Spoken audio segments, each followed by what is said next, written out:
अस्सलाम वालेकुम दोस्तों, आइए आज आपको दिखाते हैं देसी नस्ल के बकरियां जो कि ज़्यादातर मैदानी इलाकों में पाए जाते हैं और ये इस इलाके की आबो हवा को बर्दाश्त करते हैं। ये ज़्यादातर कीसरवार के पहाड़ी इलाकों के मैदान के करीब पाए जाते हैं और इस इलाके की आबो हवा को बर्दाश्त करते हैं। दोस्तों, अगर आपने चैनल को फ़िलहाल सब्सक्राइब नहीं किया तो चैनल को जल्दी सब्सक्राइब करें ताकि इस तरह के वीडियो आप तक पहुंच सकें। अगर वीडियो पसंद आए तो वीडियो को लाइक शेयर ज़रूर करें।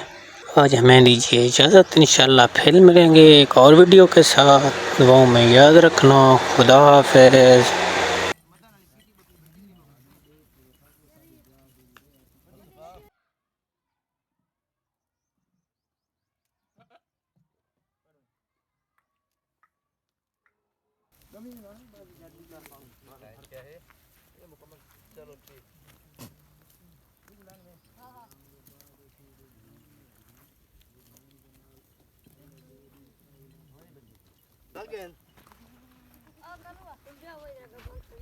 वो कहने हैं